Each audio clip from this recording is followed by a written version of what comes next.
Hello and welcome to Sleek House here in Reaper's March. So this is a new house that I've just bought. So what I'm going to do is going to give you a quick overview of a before and after. So this is obviously what it looks like when you get it, an empty shell. Got one hugely established tree here, but as you can see, not very much planting. You've got an open courtyard area as you just walk in. So there's plenty that I can do here in terms of decorating and stuff outside. We've got a space as well underneath the house, which I've got some ideas for terms of decorating. And you've got a small watered area over here, which again, I've got some ideas to do something interesting there. So let's just have a quick run upstairs and we'll see what the actual house has to offer. So you've got this area up here, this platform area that obviously you can get a nice view of Reaper's March across there. So I've got some ideas about what I want to do with this, and if we just take a quick look inside. So again, blank canvas, very much in the Kijiti style, as you can see. So obviously we'll be decorating in here. We've got one final door out here which leads to a very small balcony area overlooking the main entrance. So this is what it looks like before, and what I'm going to do now is show you what it looks like after I decorated it. Okay guys, so welcome back. This is the finished decorated house. So I'm going to give you guys a tour of this. As you can see, it's changed quite a bit. So we've got the entrance here, and I decided to put a couple of my camels here at this side.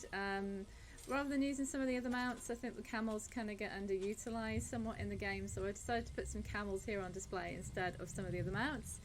We've got some meditation rings scattered around here because my main, she likes to do some meditation and stuff because she is a Khajiit, so this is kind of like her territory where we are at the moment.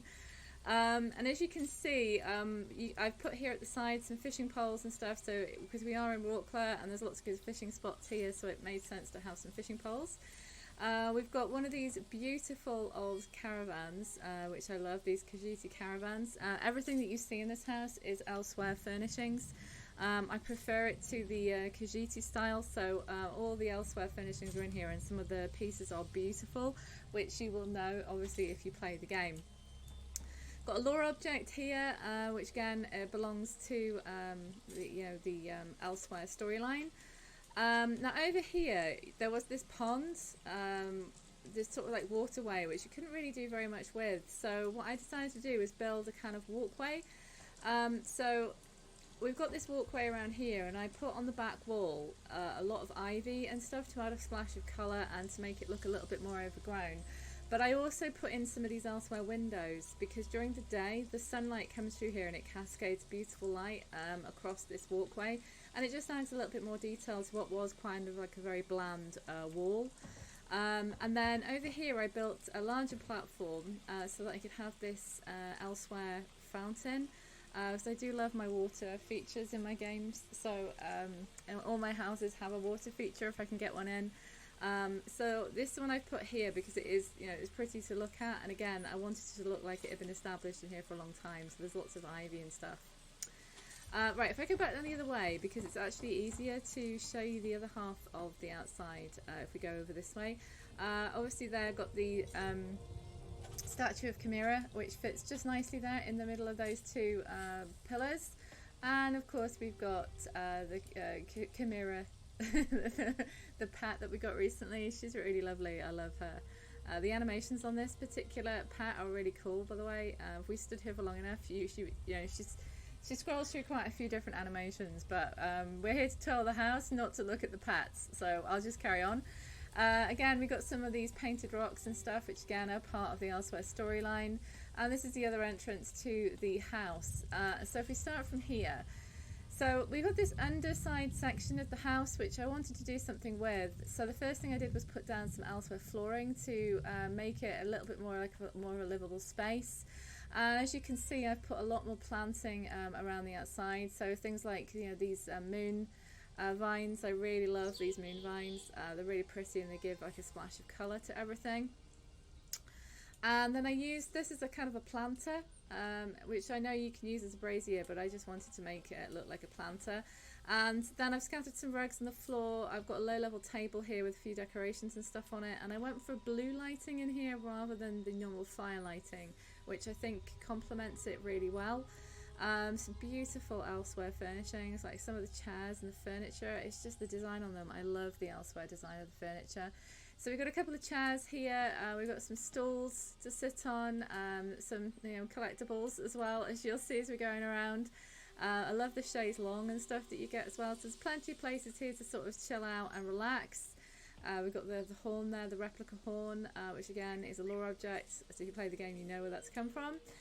Some more chairs and stuff and tables and some food here to hang out and eat on and listen to the beautiful sound of the water running in the background. And as you can see now, it's turned into daylight, so that you can see the lighting that is cascaded by those windows during the day. It's really pretty, and it just gives a little bit more detail, like I say. I have put a couple of those in. There's one also behind Chimera, statue of Chimera, as well, so you can see some lighting there that cascades through her statue onto the floor, which I really like the effect of. Just gives a little bit more detail, makes it a little bit more interesting. We've got this dinner gong here, which I really like as well, so I had to add that in somewhere. And then we've got a really old Rimmen bookcase, which I wanted to make look like it had been here for a long time, so again I covered that with some ivy, and it's a nice place for you to sit here and read at the table. And we've got some rugs and stuff that are hanging around as well, extra rugs, because you can never have enough rugs in case more people come over, so that you can sit on the floor. So I also put these little braziers. I really love these braziers. Again, more Rimmen style. And then we'll go upstairs and I'll show you the main part of the house. So this area up here I kept quite simple. I wanted to make use of this view because it is really pretty, and I think if I had this house for real, then this is the sort of place that I would want to sit and work, so that I could have a look and enjoy that beautiful view while I did it. So we've got a nice little desk here and chair to sit on, and again another one of these beautiful bookcases and another chaise longue, so you could sit there, relax, and you can take in that beautiful view. So I kept this really, really simple up here, and let's go into now the main house, and I'll show you what I've done inside. So because we've got the main living area outside, it made sense to make this into sort of a sleeping area. So again, all Rimmen furnishings up here. So I've got a couple of beds, side table there with a fan, because it does get hot here at Rupert's March. Some clothes there hanging up on the line. We've got a divider, so if you did have guests here, you could get changed behind here and nobody would be able to see. Beautiful wardrobe there, another bed, and a bathtub, because of course been out adventuring all day, you do need to have a hot bath when you get back. So we've got a hot bath here, a bed that's kind of just only been slept in. She hasn't made the bed, she's just kind of left it and got off on her adventures.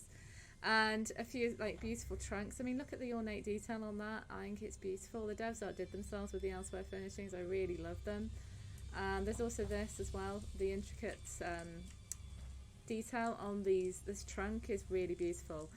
And you'll see as well, I've got all of the achievement furnishing banners hanging up in here as well.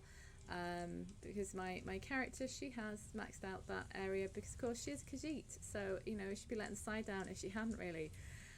So that's it really. That is how I transformed this particular property. If you are interested in getting it, it's about just over 300,000 I think to buy with in-game gold, and all the furnishings and stuff that I've put in here probably cost me about close to 1 million gold on top of that.